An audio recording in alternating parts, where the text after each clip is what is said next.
भक्तों के चरित्र पढ़ करके देखो, श्री रैदास जी की दैन्य उत्कट भक्ति के वशीभूत होकर सिंहासन सहित प्रभु उनकी गोद में आ गए, लेकिन वाराणसी की विद्वता के अभिमान में फूले हुए ब्राह्मणों के वेद वाक्यों पर भी प्रभु नहीं रिझे।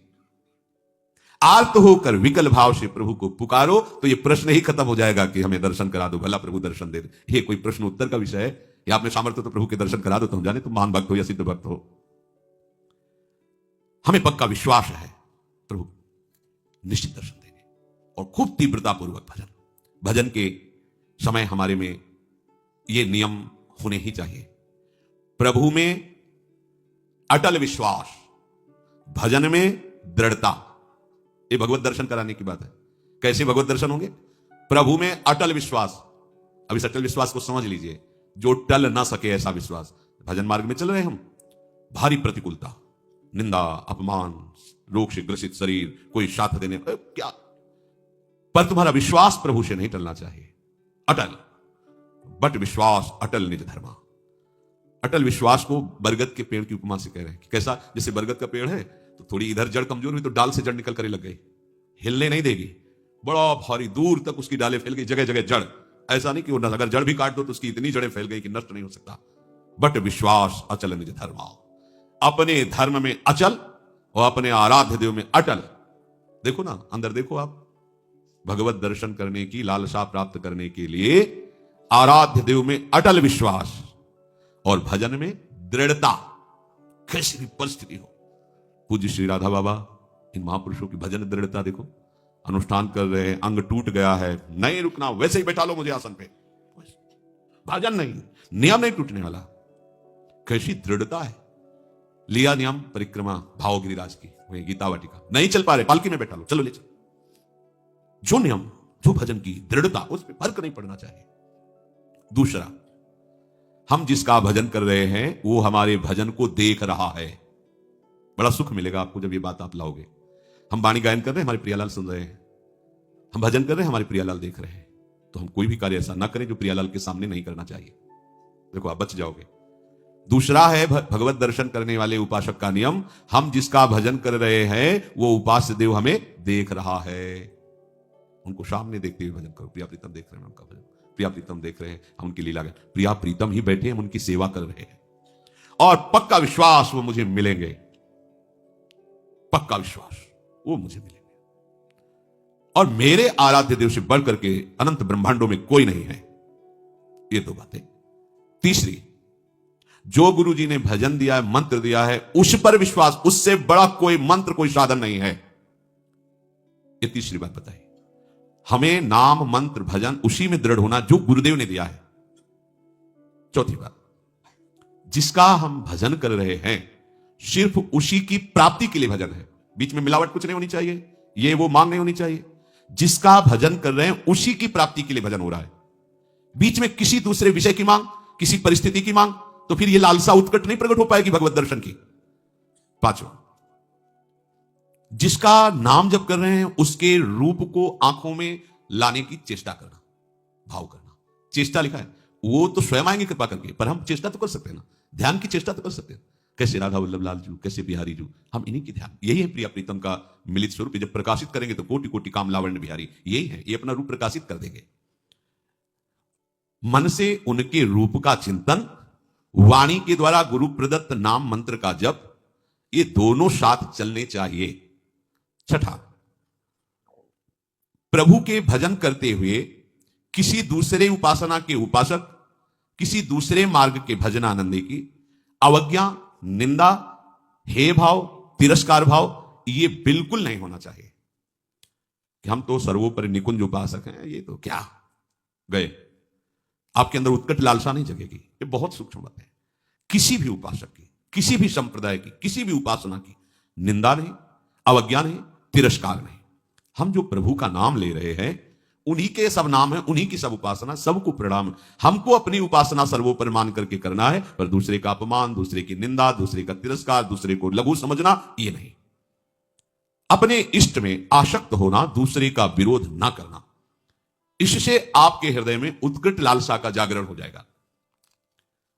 खास बात, उत्कृष्ट लालसा के लिए एक दुर्बलता का त्याग करना होता है।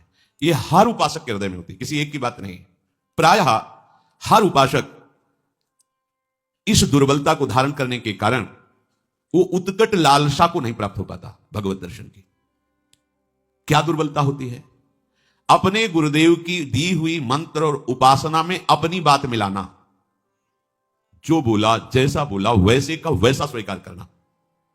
उपासक अपने मन की बात अपने गुरुदेव से, आचार्य से, पथ प्रदर्शक से करवाना चाहता है। किसी ने एक पत्र में कहा कि अमुक साधक यहां से निकाल दिया गया और उस अमुक साधक ने हमें सब बताया कि आपके यहां बराबर व्यवहार ठीक नहीं होता, बराबर व्यवहार नहीं होता। तो ऐसी बात साधक को नहीं समझ में आई, उसको समझ ले कि कमी तुम में है आत्मसमर्पण की। तुम्हारी बुद्धि समर्पित नहीं हुई, इसलिए दोष दर्शन कर रही है। गुरु पथ प्रदर्शक जिस साधक को जैसा उचित समझता है वैसे ही साधन का आदेश करता है और उसी साधन से सबको वही वस्तु प्राप्त होगी, पर साधन सबका गुरु निर्दिष्ट होगा। आपको सबको एक जैसा नहीं। जैसे रोगी डॉक्टर या वैद्य से कहे कि हमको तुम ये वाली दवा दीजिए और ये वाला पेय दीजिए, और देखो हमारे ऊपर तुम ये नहीं लगाओगे कि ये नहीं खाना, ये नहीं खाना, ये नहीं खाना, तो क्या रोगी कभी ठीक हो सकता है क्या?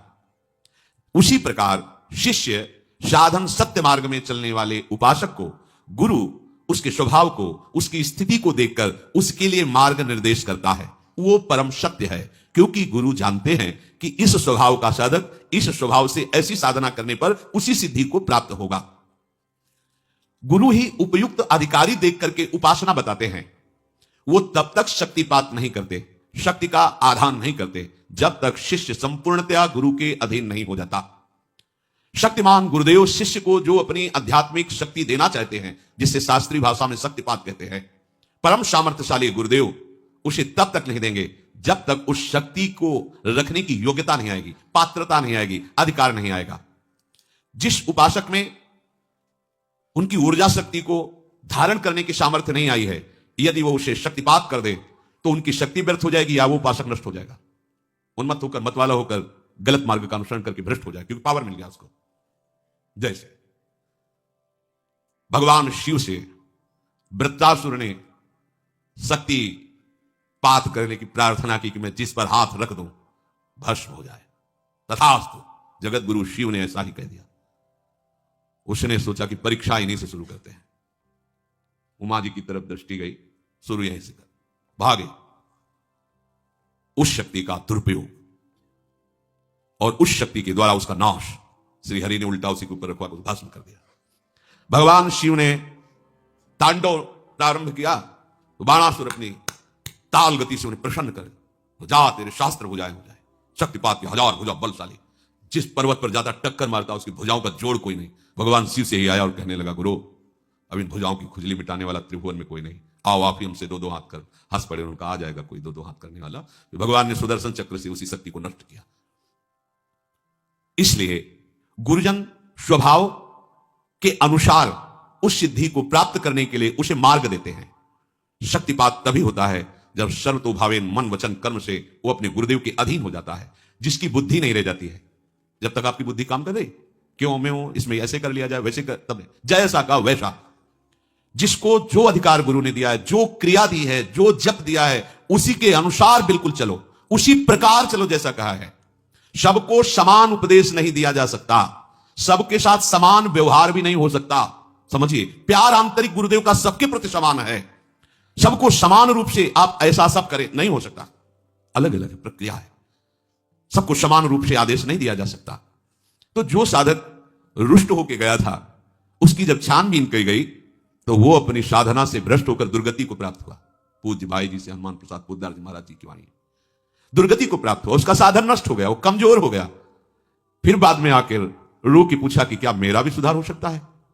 उत्तर उसे दिया गया कि तुम दिखाने वाले इस परम सत्य मार्ग को, जो सदगुरुदेव हैं, जो इस मार्ग के आपको दर्शन कराने वाले हैं, उस मार्ग पर तुम चले ही नहीं, तुम उस रास्ते को चुना ही नहीं।